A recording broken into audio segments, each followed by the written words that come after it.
অঙ্ক হচ্ছে 3p minus 2q সমানুপাতিক রুট ওভার pq হলে প্রমাণ করি যে 3p প্লাস 2q সমানুপাতিক রুট ওভার pq। তাহলে এই টাইপের অঙ্ক, ভেদের অঙ্ক আগে একটা করানো হয়েছিল, তাহলে তাই আবার সলভ করলাম আর একটা আলাদা অঙ্ক। কি করলাম, প্রথমে অশূন্য ভেদ ধ্রুবক কে দিয়ে গুণ করলাম, শিখিয়েছি একটু আগে।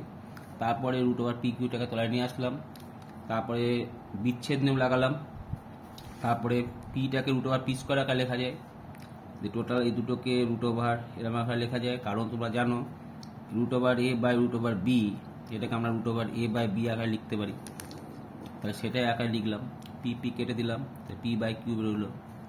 এটা কত হলো, কিউ বাই পি বেরোলো, কে ধরলাম। এবার এটা পি বাই কিউটাকে আমি জেড ধরলাম, তাহলে p by q root over p by কিউটাকে জেড ধরেছি। তাহলে এটা 3z, কিন্তু এটা উল্টো আছে, তাই 1/z হয়ে যাবে।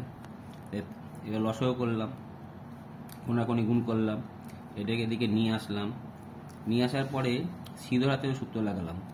তাহলে এখানে বি কত, মাইনাস কে, এ কত 3, সি কত -2। সূত্র কি, এক্স সমান minus b plus minus root over b square minus 4ac by 2a লাগিয়ে দিলাম। এখানে লিখবে যেহেতু কে সমান অশূন্য ভেদ ধ্রুবক, অতএব এইটা সমান কি ভেদ ধ্রুবক লিখে দেবে। তাহলে জেড সমান ধ্রুবক লিখলাম, দিয়ে জেড সমান এম ধরি। এবার জেড এর মান তো অ্যাকচুয়ালি জেড ছিল না, জেড ছিল কি রুট ওভার কি ছিল পি কিউ। আমি লিখলাম পরের লাইনে root over p by q সমান এম। উভয় দিকে বর্গ করলাম, উভয় দিকে কি করলাম, বর্গ করলে কি হবে লিখে দেবে, উভয় দিকে বর্গ করে পাই পি বাই কিউ সমান এম স্কোয়ার। পি সমান কত, এম স্কোয়ার বাই কিউ। আমাকে প্রমাণ করতে হবে এইটা সমানুপাতিক, তাহলে ভাগ আকার লেখা যেতে পারে।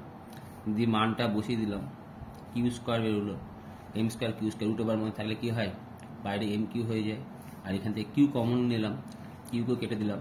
তাহলে এটা এমটা ধ্রুবক রাশি, আর এগুলো সব ধ্রুবক তো রাশি বটেই, তার জন্য পুরোটা কি দেওয়া হলো ভেদ ধ্রুবক। তাহলে অঙ্কটা দেওয়া হলো কি 3p plus 2q root over pq। তাহলে এই টাইপের অঙ্কই আগেও আমি বলেছিলাম, একটা করে দিয়েছিলাম, সেই একই টাইপের প্রবলেম। এবার এই দুটোকে এইভাবে সলভ করতে হবে, মনে থাকবে তো, এই দুটোকে একইভাবে সলভ করতে হবে।